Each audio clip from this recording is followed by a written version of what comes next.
Hello, welcome. Welcome everybody to today's webinar. Our webinar today is how and why to make a successful move to Madeira. And today is Wednesday, the 24th of January. We're transmitting from London where it's grey outside. So we're in a moment going to transport ourselves to Madeira for reasons I'll explain to you in a minute. But welcome everybody. Everybody has now signed in for today's webinar. You're most welcome. And we're looking forward to telling you more about Portugal, about Madeira, and about the different aspects of the tax and the visas that you have indicated that you want to know. Now, some of you will know who I am already. I'm Christina Hipsley from the Portuguese Chamber of Commerce here in the UK.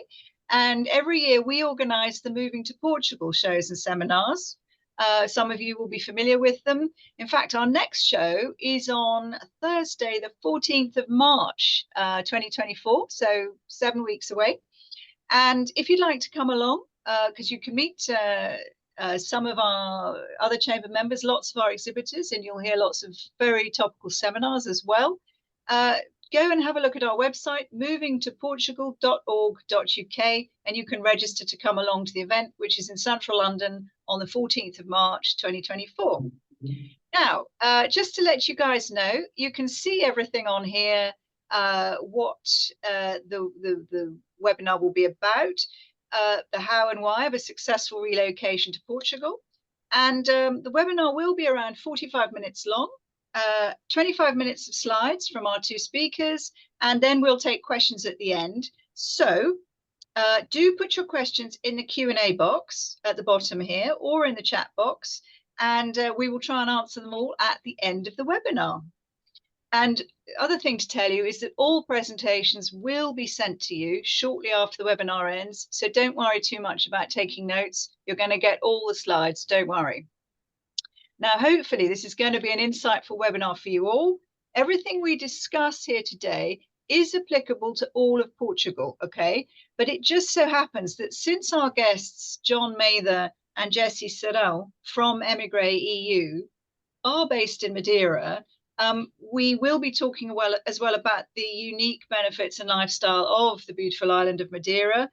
In particular, we'll tell you a little bit about the concept of renting a property before you buy a property to give you an idea of testing what it's like to live in Portugal. Secondly, we'll tell you a little bit about the advantages and the pitfalls of buying a property that's already being built or that hasn't been built yet. There are some there are some cost benefits to that. We will also be talking to you about the different visa options in Portugal. There is the D7, the D2, and several other residential visa options, i.e. you're going to go and live in Portugal, move your tax residence there. And we will also tell you a bit about what's called the Golden Visa. You'll have heard about this, which also gives you residency in Portugal, but you don't actually have to be there for 6 or 8 months a year. Okay, so we'll tell you more about that. But a word about our two speakers today. Our two speakers are our chamber members, John Mather and Jessie Serrão from Émigré EU, who are based in the capital of Madeira Island, which is called Funchal. And Émigré are specialists in Portuguese visas and the whole relocation process, the whole reasons why you might move from the UK to Portugal and everything you need to know about before you do that. And they're based in Funchal, as I said, in Madeira. And one of our speakers, as you can see, is John Mather. Now, he's the CEO of Émigré, and later in the webinar, he's going to be explaining how the costs of living compare between the UK and Portugal. And he'll also be talking about taxes, what sort of taxes you'll pay in Portugal, and what sort of taxes, how that compares to the UK. He'll also talk about why that might benefit your pension, key area. And he'll go through the different visas, especially the practicalities of the different residential visas.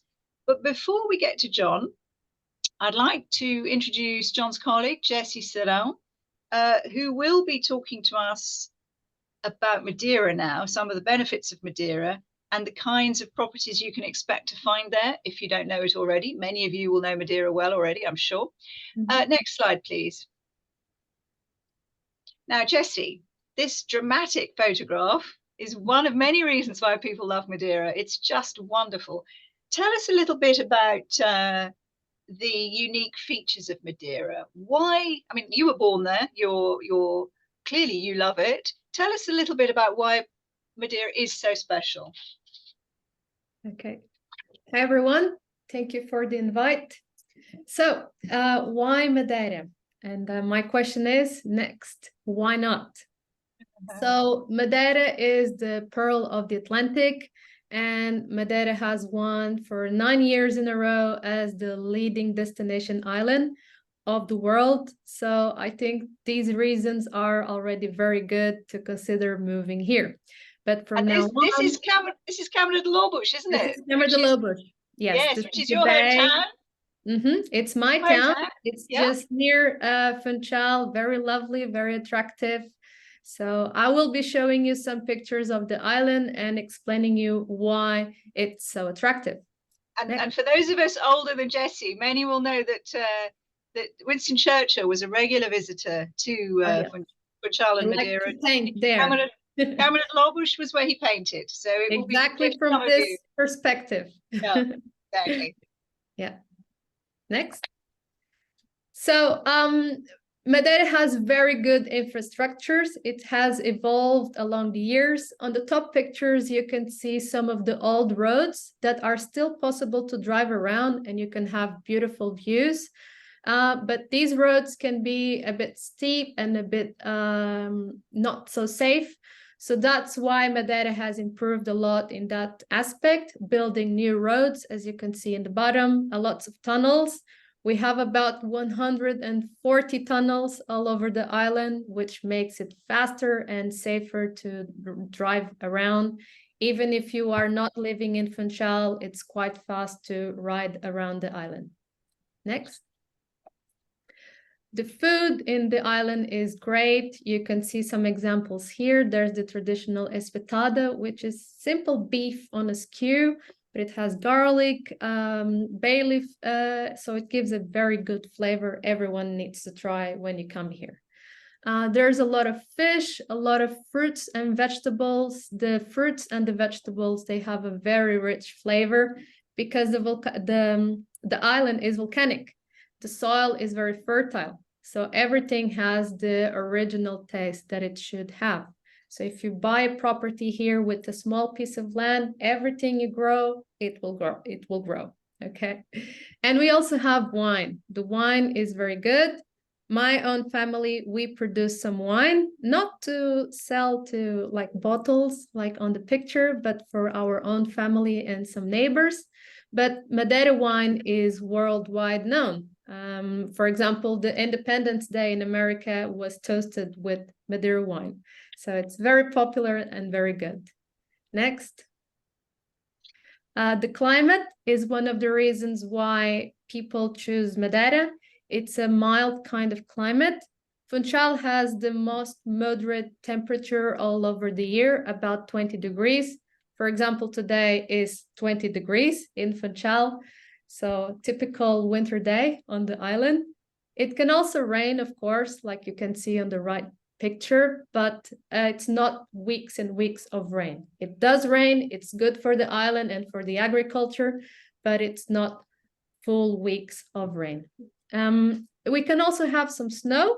You can see in the bottom picture, but it's in the highest mountains. For example, that's the third highest peak from Madeira at about 1,800 meters from sea level. So don't worry, you won't have snow at your doorstep. It doesn't happen here in Madeira. It's more up in the highest mountains. And it's not every year. So let's see how it goes this year. And also the last picture, that's in the north. Although the north can have 2 to 4 degrees less compared to the south side, it's still very good. The temperatures are very good. It rains more. That's why it's more green. And it also keeps the original forest from Madeira alive. Next.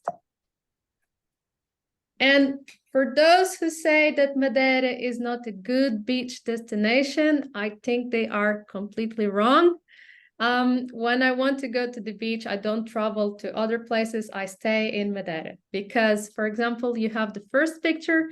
It's a beach with a mixture of black and gold sandy beach. On the right side, it's a simple black sand beach on the north side of Madeira. We have the typical pebble rock beach, not the most comfortable, but it can give you a free massage, let's say like that. We have this one in the middle. It's an introduced type of beach. We imported some sand from Morocco to have some gold sand beach on the island. And we also have the volcanic pools, like you can see on the last picture. But if you don't think it's enough, next, we have Porto Santo. Porto Santo is about 40 kilometers away from Madeira. You can get on that ferry, takes about 2.5 hours to get there, and you can spend the day in that beautiful beach that you can see on the pictures. Last year, Porto Santo won as the best beach in Europe. So if this is not good reasons to come as a beach destination to Madeira, I don't know what it is. But it also has some hotels in Porto Santo, a golf court, some hikes. So it's not just for the beach that you can visit Porto Santo. Next. Okay. We also have good culture. In fact, we have an orchestra, the Madeira Classical Orchestra, and it's and this weekend, the 60th anniversary, and they're making a concert, which the tickets are already sold out. So a lot of people are gonna attend this event. We have the Flower Festival, which is in May. It's a full month of activities, and there's a day with a parade. So it's very nice and attracts a lot of people. The New Year's Eve, it's simply amazing. I don't want to spend the New Year's Eve elsewhere. I always want to spend here. It's really fantastic. The fireworks, they are all over the bay. And the last one, you can see a church with some typical decorations. It's called the Arraiais. It's normally it's religious kinds of festivals that we do, but we also celebrate like the fruits and the vegetables. We really like to party. We are really happy people, so we always find a reason to celebrate. For example, we even do the Sweet Chestnut Festival.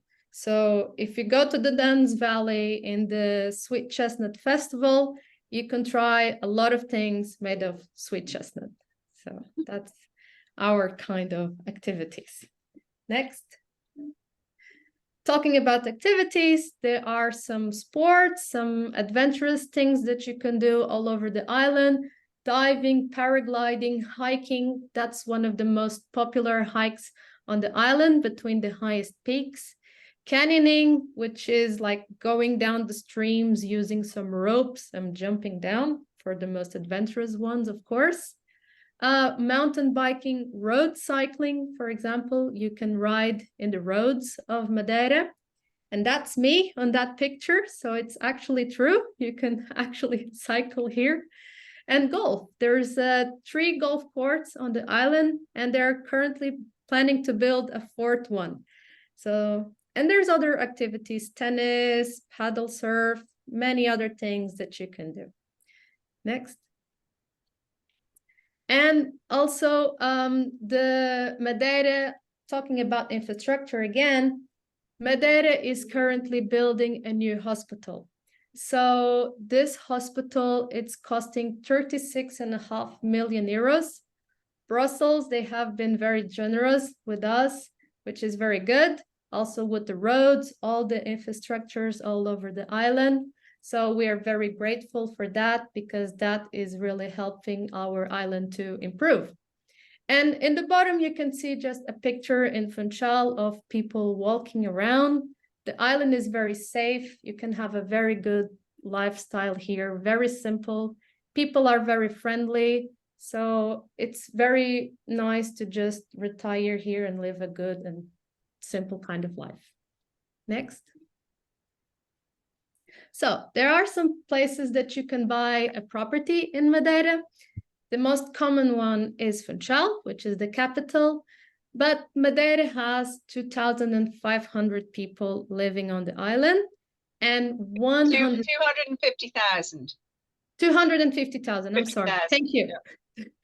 250,000, and about 100,000 are living in Funchal. So the majority are concentrated in Funchal, but there are many other places all over the island. For example, Émigré Lda, as we saw before, where I come from. Then we have Ponta do Sol and Calheta. These two places, they are considered the sunniest areas of Madeira. That one, the last one, is Prazeres. That one is also in Calheta. But the reason why I'm showing you this place, it's because although it's at 500 meters from sea level, it's very flat, very green. And so in this place, you can have a more kind of a rural kind of life, but big plots of land to cultivate. The people are very friendly. So it's a more kind of a peaceful kind of life. And these two pictures on the top, it's now the north side. It's a more dramatic scenery, bit more steep, and it's more green, but it's up to everyone to decide what fits their criteria. I'm just showing you some places. The next one is Mexico on the east side of Madeira, near the airport. And the last one is very similar to Prazeres, again, very flat, very green. It's good if you want to have like a farmhouse, plant trees and everything. So many choices in Madeira. Next. So the type of properties that you can buy on the island can be, for example, next, the bespoke properties. You can buy a plot with an approved project, or even buy the plot to build something. But you have to have in mind that this can take about 2 years at least, because you have to get planning permissions from the city hall, find a good builder, and it's not easy nowadays. The availability of the materials, so you have to consider all of that. Of course, you can personalize everything at your taste, but you have to consider that it will take a while. Next.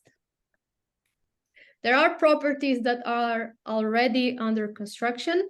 I'm giving you this example because it's a very nice property. I know the builder, and our clients, they bought from this builder before, and everyone is happy. This building is being built, for example, in Émigré Lda, where is the red square. All the units will have a nice view over the bay. So this is a nice option if you are not ready to pay the full amount, because this type of properties you can pay in stages. You give a deposit, and then the builder will ask for another down payments along the construction. And it's still possible to make some modifications depending at the stage that the building is. Next. There is also some existing properties. There is ones with modern lines, there is with the traditional style. So it's really up to each client. Each client is different, so we always have to respect their own taste. And after the client decides what to buy, we call a promissory agreement, that it's a contract that it's signed, that they're going to compromise on buying the property. And at this stage, it's necessary to give a deposit. And normally it's about 10%. And it's also at this moment that we have to establish the time limit for the deed to actually acquire the property and do the final payment. If you are cash buyers, it helps to negotiate much better the price, because sometimes the sellers, they are in a rush to sell. And if you are a cash buyer not needing a mortgage, can help to negotiate the price of the property. Next. Yeah, so we are here to act for the buyer and not to act for the seller. That's what normally the agents in Madeira do. So here we act for the buyer. So what we do, we ask the client to fill up a form, or we do a Zoom call with the client for them to explain what they are looking for on the property. We search the properties with one agent, and we try to find the ones that fits the criteria, and then show the client the best properties so they don't waste time on their visit to the island. Next. There is a lot of agents in Madeira, more than 1,000. So you don't really know who to work with. So that's also, again, why we're here. We choose one agent that will hear what you want and go through all the real estate agency. They will negotiate the commissions. We don't care. We just want to show the best product to the client. And we also show the properties that we think it's at a good price, not overpriced, and we also try to negotiate the prices. So it's good that you avoid going directly to estate agents, because sometimes they just really want to sell their own fish. And sometimes they are not certified, so you can end up buying a problem. So this type of agents, we normally call them pirates. Next. When you choose the property, if it's a property that is existing already, we normally recommend you to make a survey, to make an inspection, to have an engineer to go there and make sure the property is fine. There is no infiltrations, there is no risk to fall some walls. So that's one thing we recommend, but it's up to the client to decide, of course. And last, that's our office. So we have an office in Funchal. Even after the client's buying with us, we can still help. We are here to hold the hand along the process. But even after, we have clients contacting us to help them to go and check on the property when they are not on the island. For example, I just called yesterday to help one of our clients to get an old fridge removed from the house. So any matter that you think we can help, we're here. We have an office, phone number, email. So we're happy to help. So now I'm gonna leave John to take the role. Okay, thank you very much. I'd like to welcome the CEO of Émigré, John Mather, back to the webinar. And John, I know over the next few slides you're going to get into the detail and the practicalities of money, tax, life, relocation, pensions, etc. So perhaps you'd like to start off by introducing yourself and telling us about the fundamentals of Portugal. Okay, yes, happy to do that. CEO sounds a little grand. I mean, there's only two of us in the business. It's a small business. We look after probably 3 or 4 people per month, right? Because if we didn't do that, we'd need to scale up, and we don't want to do that. It's a relatively small island. You know, there are something like 120,000 properties on the island. There's normally somewhere between 15,000 and 20,000 on the market at any one time. So Jesse's very good at ferreting out good bargains, because also quite a lot of people try and avoid using the agent because they charge 5% to the seller, and they don't want to pay that. So off market is quite a useful area that we found some bargains for clients with. But Jesse's dealt with the why you would do this, and it's a life-changing event to move here. And I'd just like to deal with the how, because beyond Brexit, we have this limitation of 90 days out of every 180. So if you want to spend more, then we need to look at visas and the like. But first of all, let's look at the economics. You know, let's look at the cost of living. Next. If we look at the UK versus Portugal, consumer prices in the UK are 36% higher. Rents are 34% higher. Restaurant prices 70% higher. Groceries in the UK 28% higher. These were figures updated to the 7th of January this year on a large survey. And if you're in London comparing with the two capitals, London to Funchal, then in fact the differences are even more pronounced. So it's comforting to know that you can move with an income to Madeira and know that your living standards can go up, not down, because of the cost savings. Next. It's worthwhile actually looking at some objective plans on how much you need.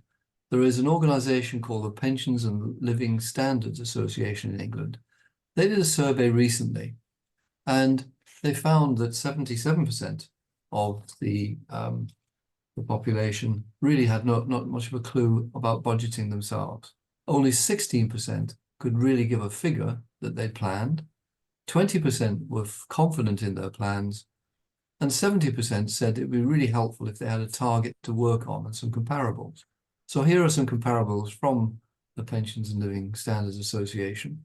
And what it shows is minimum retirement standards for a single person, 12,800 in England, 19,900 for a couple. And at the more comfortable luxury end of the market, 37,300 for an single individual, 54,000 for a couple. So let's have a look at the comfortable end, how the taxes would apply. And let's compare the UK with Portugal. In the UK, that 54,000 would finish up at just over £3,000 per month of net spendable money, 3,404, which is 3,948 euros. Although I noticed the euro tipped on a little bit better. It might be a couple of hundred better than that now. Taxed on the same income in Portugal, you finish up with 4,000 euros a month. 4,000.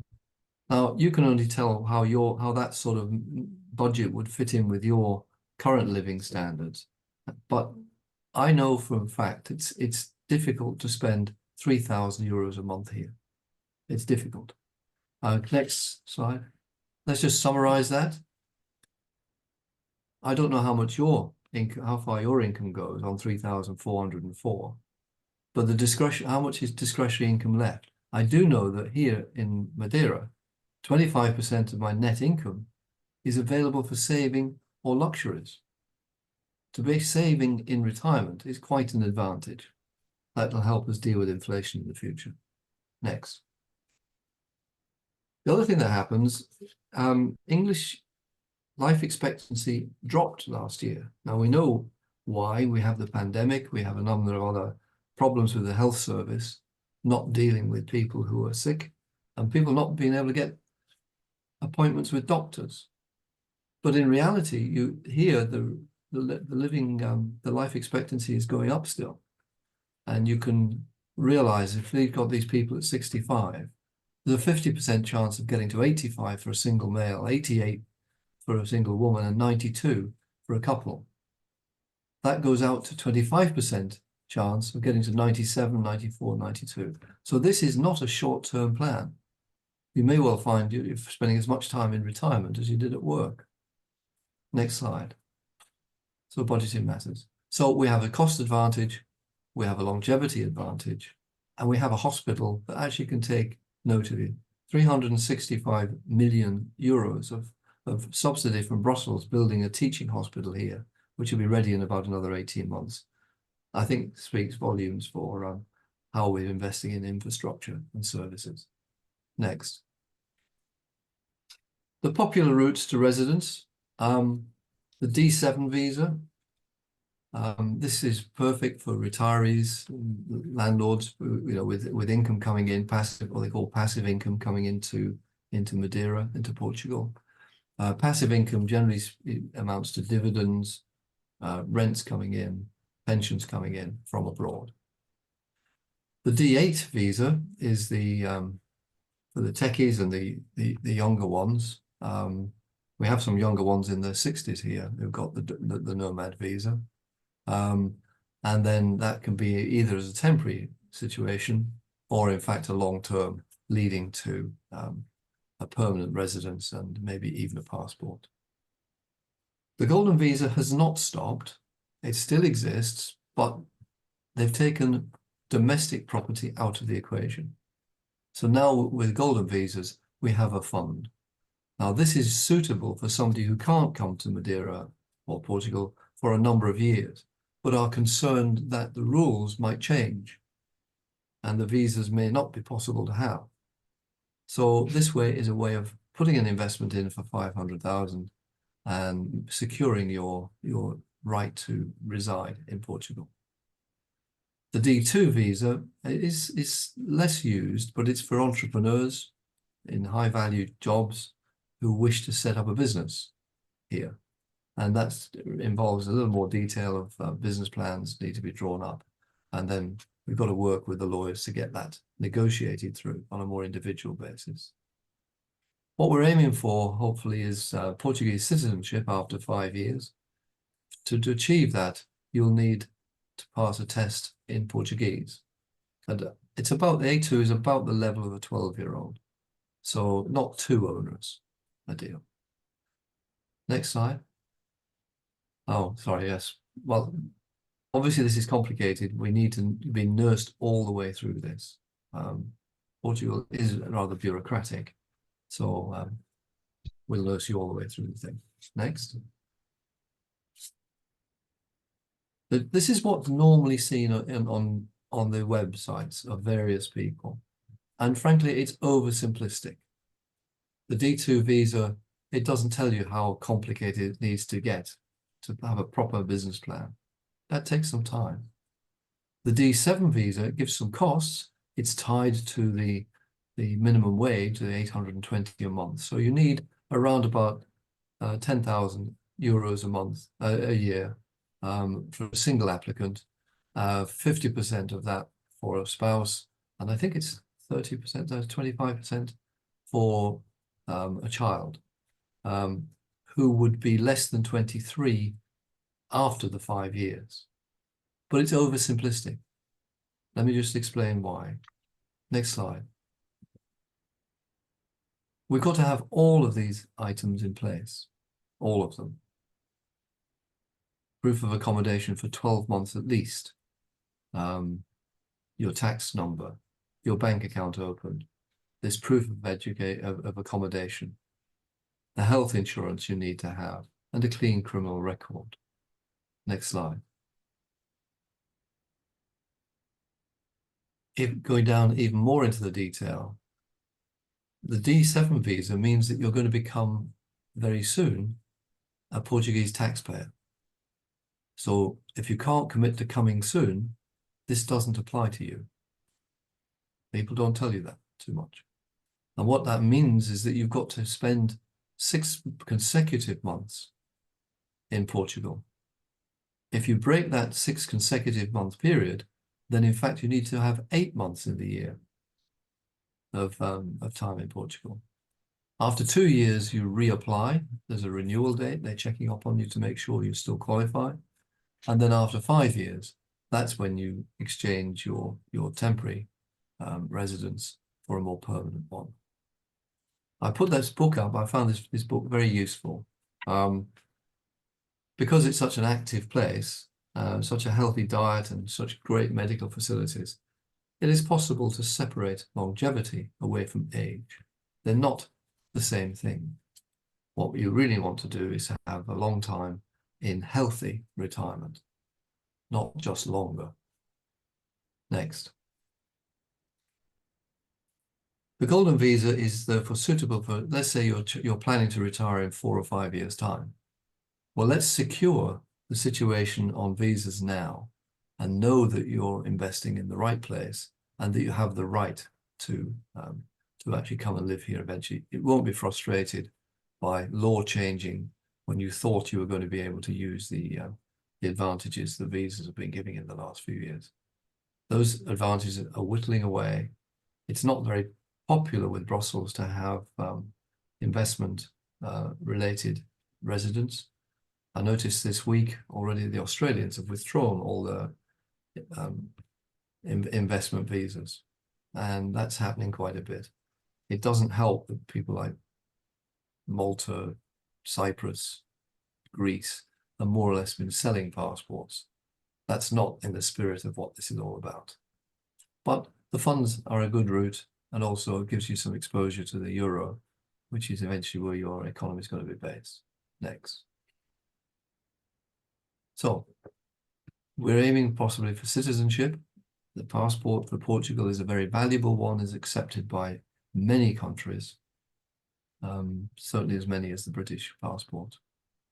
It's 500,000 was the entry level. Technically, it would be possible to do 250,000, but that's into heritage preservation or, in fact, scientific research. Now, I've not come across a scientific research program but that sounds like more than a donation than an investment. And that might, we want to get you your money back with hopefully a profit. So that might not be suitable for you, but we can investigate whatever purpose you have. Next. We've got our own checklists. There's 4-step process: the legal documentation, the tax numbers and the bank account, the fund subscription, and then the golden visa application itself. Quite a few of the other visas follow this same pattern, so I don't expect you to read all this detail slide. It's far too much detail. So let's go on to the next slide, which just simply summarizes it. Year 1, we do the onboarding process. Year 2, we renew. Year 5 to 7, we're liquidating the investment and we're applying for the passport. A really very simple process, but behind the scenes, lots of work going on. And this is why you need a good lawyer to help you with this, and maybe a good accountant as well. Next. We'd encourage you not to be that frog in warm water. Procrastination is the greatest enemy you have. Next. Repairing the UK troubled economy will take decades. Britain now has more debt than it had at the end of the Second World War, and it took 60 years to pay that off. There is no quick fix, no matter which party gets in at the coming election. The opportunity of living in Portugal is still available, but for how long? And if you believe that Portugal is part of your personal solution, then we should be dealing with our experience of keeping you out of trouble, minimizing risk, maximizing opportunity. And maybe even we can buy property here of a similar type to what you want in the UK. Cheaper, and downsizing on price, not necessarily on the quality of the property, can actually boost your retirement opportunities. So that's our speciality. We have fun with this business. It's more of a hobby business, but we've got some lovely clients. Most of our our business now comes from recommendations, and it is truly international. We're getting more people now coming from America. Now there are direct flights from here. So next slide. There's the 2 of us, right? The big company, of which I'm chief executive. Enormous team, about as big as the chamber team, isn't it, John? It is. And Jessie has become very good at delegating up. Delegating upwards to you. Well, I'm glad to hear it, John. Now, ladies and gentlemen, we are getting some excellent questions in the chat box. And I have to say that our audience is so dedicated that we've had lots of questions in advance of today's webinar. So I am now going to ask John and Jessie some questions already posed by our visitors, and anybody that's got some new questions, please put them in the chat box or the Q&A box. We've already got a couple coming in, which we'll get to you. We'll get to your questions very shortly, Mr. Anonymous Attendee, but a very good question. We'll be back with you shortly. John, first question to you. Tell us a little bit about, you don't have a typical client because everyone's different, but who's a current client that you're working with? Tell us how you're working with them and what you're doing for them, just to give people a flavour of how it goes. Well, we have a retired SRN, a nurse, who's moving out of England and retired. She needed some help with the pension to get that on a no tax code in the UK, because when you become resident abroad, the pension becomes what's called disregarded income in the UK. And it should actually not have a tax deducted at source. Otherwise, you've got all the problems of claiming that money back and you're not in the country. We helped there, particularly with the 3 cats that had to come, with the import of a car. And that client's just a delight to help. And then yesterday we hosted a lunch for her because there's another nurse here that we know, and we thought they'd get out like a house on fire. They're of a similar vintage. Okay. And it worked. We were totally unnecessary to be there. These 2 just chatted away like mad. So. And did you, what sort of property did you find her, or did she not need you for that? Oh, no, we found the property for her here. She wanted something a little more rural. She bought near Prazeres. She bought a beautiful house that had been well renovated. Nothing to do with the place, maybe a lick of paint. That's all to do. And she's now found her language course. She's already on a language course. She hasn't been here a month yet, and she's already on a language course learning. Her neighbours keep on bringing fruit and stuff round, introducing themselves. So she's integrating very well with the local community there. But she has tremendous energy for somebody who's a little younger than me. But she's 30. Okay. John, I'm going to put a question to you from one of our visitors who's just put it in the chat box. If I have obtained my golden visa and my residency to be able to get my citizenship, how many weeks per year do I have to reside in Portugal? If he's got his golden visa. Well, it depends where he is on the 5-year journey, but essentially, to be safe, if you say two weeks a year, then you can't be wrong. Yep. There are some modifications to that, but just keep in your mind 2 weeks a year. So it's not an onerous thing to do to come back for that. Okay, but that is because he's got a golden visa. But if they've got the old golden visa, and if he did that before the 10th of October, then he should go back to who provided that for them, and see if he can get onto the old non-habitual residence tax status, because otherwise that ceased at the end of December, and that's a very valuable tax concession there. So they could go back immediately to the people. If they have any problem with it, come back to us and we'll direct you to a lawyer that can sort that out for you. And as our visitors can see, your full contact details are there. So any of our visitors can email either you or Jessie and have a chat after the webinar. Yeah. My next question is about the health aspects. Jessie, we were talking earlier about hospitals and healthcare. And one of our guests, Mr. Fox, is asking, how is day-to-day GP and dentist services in Funchal right now? Because they're not excellent in the UK right now because of pressure.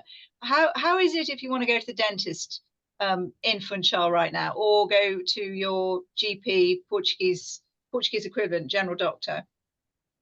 Well, it depends if you have a health insurance, if you don't have, but in case you don't have a health insurance, you can just go directly to some dentist, and sometimes you can get an appointment for next day. We had one situation that there was some clients staying here for a week. The lady, she has a back hernia, and she was waiting for a long time to get her surgery back in the UK. So when they told us about the problem, I said, I can try to make an appointment for you here to see at what stage it is and how much would it be to get the surgery here. So the next day at 5 o'clock, I went to pick the lady from the hotel and she had the appointment. So it's very good. You can get appointments quite fast. There is the public service, there is the private. So, and having a health insurance, it's not very expensive. You can get one of the best insurances and it can be 150 euros per month. So that's not expensive. And the big news can I just say that hernia issue, the lady was offered an operation the next day. Okay. And the cost was what, 1,200 euros, wasn't it? It's going to be 1,200 euros from memory. Yes, yeah. That's all. I had a dental situation where I broke a tooth. I was able to go into the local dentist, have an appointment same day. They have some emergency ones where they do it same day. They fixed it within the hour. So I had a very good experience with those. Same with the quality opticians. And were you did you claim that on your private health insurance, John, or did you pay on the nose for it? Well, if I'd paid the full price for it, I'd have paid 40 euros. Right. But I think I paid 12 euros and used the insurance. Right. Okay. Next question, guys. I would like to ask John. One of our visitors emailed this question in earlier, and the question is, I'm interested to know about the renting before you buy option in Portugal, let's say in Madeira. And what sort of properties can you rent in Funchal right now, John? I mean, if you want to stay there for 3 months, 6 months, 8 months and see if you really like it, well, you couldn't stay more than 90 days actually as a British citizen, but 3 months would give you a flavor. Or let's say you had gone for your visa, your residency visa, and you needed to rent a place for a year to demonstrate that you could get your residency visa. What sort of things can you rent in Funchal? What sort of prices? Well, we're experimenting a little bit at the moment because sometimes we find a client gets a little over enthusiastic, and I think if you rush at this important decision, you could make mistakes. So we would like them to spend longer. I mean, we've had people come and buy within 3 days. I mean, that's ridiculous, but that's happened. But they didn't regret it, fortunately. They rushed at it. So we'd rather they spent a good deal of time more. Now we've got a 2-bedroom apartment right in the centre, next to the Palace Hotel. Now that's about €100 a night. It's a 2-bedroom apartment, fully kitted out to a good standard with car parking spaces. 100 a night covers it. And that's in the middle of Funchal. Is that next to the Reed's Palace Hotel up the hill? Just next to the casino. Oh no, right, lovely, right there in the middle of Funchal. Okay, so that gives you a flavour. Walk to the centre. Yeah, 5-minute walk to the centre. Okay, we were talking earlier, Jessie, weren't we, about, let's say someone wants to rent a 3-bedroom house in the rural area outside Funchal. We were saying that those are in shorter supply, aren't they? Because houses like that tend to stay inside the families and be rented to families and friends. So most of the rental properties in Funchal or in the wider island would be apartments. Would that be a fair comment? Or I would say so. There are still some houses as well, but most of them are on Airbnbs. And so they're short term, quite high, yeah. And they tend to be quite small. I mean, we've had clients come across with friends as well, or family members. So to have a 2-bedroom place is better. And also, so they can actually check on what they're doing. They might want to talk to the children about moving abroad. We found the children are enthusiastic because they're going to get tickets rather than. Oh yes, actually, one very important point for everyone to realise: if you do move to Madeira and live permanently as a resident in Madeira, you get subsidised flights to Portugal. A lot of people don't realise this, but as a resident in Funchal or resident in Madeira, whatever nationality you are, you pay, is it €86? What were you saying? 82? After you get the residency card, that you actually become a resident in Portugal or in Madeira, you can benefit from a subsidy between the Madeira and the mainland. Doesn't matter if it's to Lisbon, Porto, the Algarve. You pay the full amount of the ticket till €400.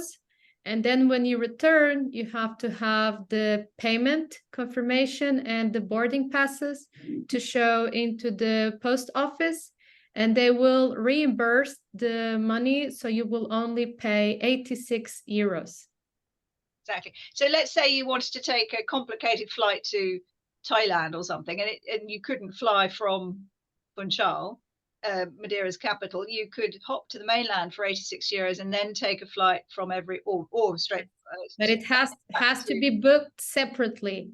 Like if the final destination was to the mainland, you cannot make as a stopover. Otherwise, it will not be. Exactly. So you've got to get off the plane at Lisbon, and then later on, or taken, the next day, you get your plane to wherever it is you're going. But the point is that it can be the same day, but just book separately. So the point is that your connection to the mainland is subsidized, and you'll never pay more than €86 per flight from Madeira over to Portugal. Okay. Now, next question, John. I've got a question here from a couple of visitors to the site. How does the NHR work in Madeira now? Because everybody is aware how the NHR has changed. Now, just to clarify for our viewers, one thing is residency, that you reside permanently in Portugal for over 6 months a year, or you get a golden visa by using the investment route, and you don't have to live there permanently, but you're building up you get a residency permit. One thing is residency, the other is the tax you pay while in Portugal. And a lot of people know about the NHR, the non-habitual tax regime, which has been very advantageous for foreigners coming to live in Portugal. John, tell us about that, because there's been some drastic and radical changes to that, which the whole regime finished at the end of December, didn't it? Broadly speaking, you missed it. Yeah. And it's no nice way of saying that, is there? I mean, it did start when I came out here in 2016. The dividends were tax exempt, the pension was tax exempt, and the maximum rate of tax was 20% here. So that was very useful. But it was only ever useful for a limited period. It's a bit of a boost for the move. But it's for 10 years. It works for 10 years. It did. Anybody who got it before They've still got December it. the They've still got it. 31st. Their grandfathered it. They're honouring what you've done before. Yeah. And this is the same with the golden visa. They will honour the ability to become resident. It's against the constitution to have retrospective legislation. So that's helpful. There is a version of the non-habitual residence. We've not got enough experience because it was done when the government was dissolving itself and going to do a general election. So the details of that should be published on the 1st of February in what they call the Gazette here, rather like you have in England. And we'll have to see what that amounts to. But from what I've read so far, it really only applies to those who are starting a business here, or entrepreneurial or high value jobs. And I think it's only going to give them a 20% tax charge, maximum up to €250,000 a year of income. Okay. So we need to do more work on that with clients and get some experience and talk to the competent lawyers here to see what their interpretation of it is. But it's brand new, that stuff. There is talk of Madeira trying to make itself special and different to the mainland. We got away with that with the house buying. When they withdrew the house buying on the mainland, it didn't apply to Madeira. So I know Under the golden visa, you mean? Under the golden visa. Yeah. So I know there's lots of lobbying going on at the moment to make it a little special. And the politicians are quite clever here of getting extras. So currently, can you still buy a property on Madeira and qualify for the golden visa? No, that's gone. They've shut that loophole too. That's gone. Yeah, that's gone. Yeah. Okay. Oh yes, that's right. That went on until the end of last year, i.e. longer than you could do that on the mainland. But now that option's shut in Madeira as well. But do have a look if you're partway through the process. If any of the people online today are in the process of doing their golden visa, if in fact they were going through that process prior to the 10th of October and can prove it, then in fact they should talk to whoever helped them with that and see if the NHR is still available to them. Until March, there is a little bit of a window there, but it's a bit specialist to spot somebody who's 90% there and just needs to be pushed over the line. We had 2 clients like that, and we've got those pushed over the line in time. So they'd already got residency or had applied for residency. Oh, they'd set the whole thing in motion. We'd done all the applications for the residency, but they hadn't yet applied for the tax status. That's and right. You managed to get them through before the NHR tax deadline end of last year. Okay. Now we've got a very interesting question come in from Tim Covington. Tim, welcome. And Tim, I'm going to put this question to John. Tim is asking, what is the situation for UK state pensioners in terms of income tax if you are only on a 6-month visa to live in Portugal? I would like to try Madeira before I buy. Well, you're tax resident where you spent 183 days or more is the general rule. So you may still be tax resident in the UK. So in that case, that pension would be taxable in the UK, but normally the state pension is less than the lower band of tax. Yes, if Tim's just referring to his state pension. Yeah. When Tim refers to his 6-month visa, he means the extended tourist visa in Portugal, does he? Yes, but that's not necessarily tax residence. Yeah, exactly. There's a nasty piece of legislation in the UK called well, let me remember what it's called. Temporarily non-resident. And what happens there, if you go back within 5 years, the Inland Revenue is capable of saying, well, you didn't really leave, and we're going to retrospectively tax you as if you'd never left. So you've got to be very careful on some of these things. And that's why, you know, following up with the client is important, to know what what's happening with them. Okay. Tim is also asking, actually, a very good question. Tim is a yacht broker. And as we know, the International Shipping Register in Madeira is a huge area of business for Madeira. Lots of international ships sail under the Madeira flag because it comes under the Madeiran tax-free zone, doesn't it? And there are various tax benefits. Have you got any advice for Tim in terms of continuing his yacht broking business in Madeira? Because he says he would like to do that. Well, that's an international business, isn't it? And you can almost do that from anywhere. They're rebuilding the whole of the marina at the moment, which is rather nice. They're changing that infrastructure there. The tax on yacht brokerage and shipping.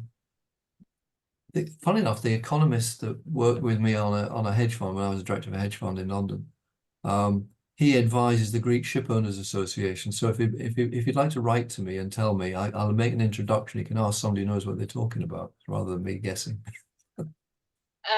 Tim, you should also talk to the Madeira tax-free, what's it called? Madeira tax-free zone. Jesse, what's the official title of the Madeira tax-free zone run by SDM? Madeira International Business Centre, MIBC. Tim, if you Google the Madeira International Business Centre, you'll come up with a whole website which talks about the tax-free zone inside Madeira, where they run various businesses which attract very little corporation tax. But the yacht shipping, or the shipping register, is also a big part of that.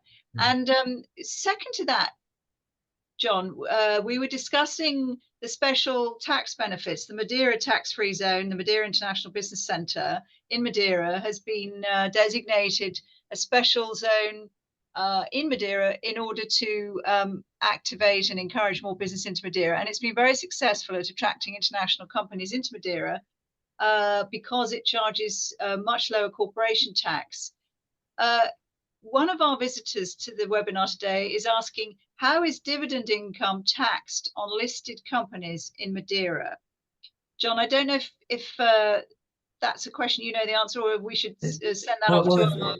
If it's UK listed companies, then they normally come with a dividend with a tax charge, and you can't normally get that removed. But they, like pensions, they come under the disregarded income category.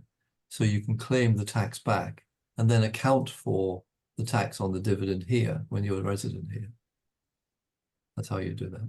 And if it was a listed company, I think Tam was going to move back to the slide. If it was a company, I suppose a listed company in Madeira doesn't make sense. Yes, I think Tim or our anonymous attendee must be referring to dividend income taxed on listed companies in the UK. Exactly. Well, there is an interesting thing with dividends, because when you move here, let's suppose you've got a private pension, and your living expenses are now all denominated in euros. You might want to limit your exposure to currency risk by buying a portfolio of, say, German shares. And German shares and French shares tend to actually give better dividends than UK shares. And if you look at the FTSE 100, it's tracked sideways since the turn of the century. I think it was about 6.8 in 2000, and now it's what, 7.4 or something. That's hardly growth, and the dividend yield is pretty poor. So again, I'd look at trying to tie your economy and your income together, so you don't have the risk of currency. Remember the pound was at 134 just prior to Brexit. And now it's 116, nearly 117 today. Yes. One of our visitors is asking, how long do we have to become to benefit from the NHR, i.e. the tax benefits that accrue if you're resident in Portugal, before this goes away as well? I'm afraid to tell you that the NHR benefits have already shut in Portugal, unless, as John was saying earlier, you qualify under the NHR2, which is being defined by the government as we speak, which is going to allow you to pay 20% tax only on your income while residing in Portugal, but only if you're in a couple of very specialist areas in terms of work. So it won't benefit pensioners and it won't benefit normal workers, should we say, but that is still being defined within the government as we speak. And there are Portuguese elections on the 10th of March.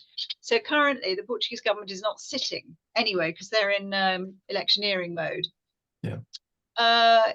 Right, one last question, ladies and gentlemen, because we've overrun, but I'm delighted to say almost all of you are still with us. So we're obviously not boring you rigid. We have a question from a viewer to John or Jesse. What fees do you charge for your services? Which seems to be a very good question to ask. Very simple, very simple. We charge 1% of the purchase price of the property, because everybody buys more or less everybody buys a property. Why 1%? Well, I don't think anybody's going to be dumb enough to undercut us. But secondly, it's easy for us to demonstrate value, because we typically save a client between 2 and 5 times what we cost them. And that's the way we try and make sure that we're delivering value. Nobody can guess what they're going to pay for a house within 1% anyway. And it does incentivize us to try and make sure we get a discount on the purchase price when we're negotiating. And you should really employ a buyer's agent. You should never ever be having the seller's agent, whose job it is to get the maximum price for the seller, actually taking advice from them. No matter if they're not objective, and they're dealing with the sale. That's their job. It's not to give you a bargain. Now, we've come across some horror stories. We had somebody inquire last week who'd already decided to buy at 1.2 million. Well, if they'd come to us earlier, we could have told them that particular property was on the market a month earlier at 800,000. So you can make some horrible mistakes, and it's worth doing the job properly, doing the proper research. My job in wealth management was actually putting property deals together for large pension funds. That was my main business. So I've done over 700 property transactions in my life, and I used to own 6 real estate offices in England. So I love property, and I know how to negotiate. And you make your profit on the property when you buy, not when you sell. So. Fair enough. Well, I think on that note, ladies and gentlemen, we have overrun, but I hope that all of you have learned something today, and that you will feel free to contact John or Jesse at the contacts below if you'd like to talk to them or ask any further questions. I think we've all learned quite a lot about Madeira and moving to Portugal today. I certainly have. And if any of you would like to come and see us in person, come along to the Moving to Portugal shows and seminars in central London on the 14th of March. Register now. You just go to movingtoportugal.org.uk, come and see us. And I'd like to simply say a very heartfelt thank you to John Mather and Jesse Serão from Émigré EU in lovely Funchal in Madeira. And I'm hoping very much that we will see all of you again very soon at our next webinar. We will keep you in touch with that, and come and see us at Moving to Portugal in London on the 14th of March. Thank you very much indeed. Bye-bye. Thank you, Christina. Bye. Thank you.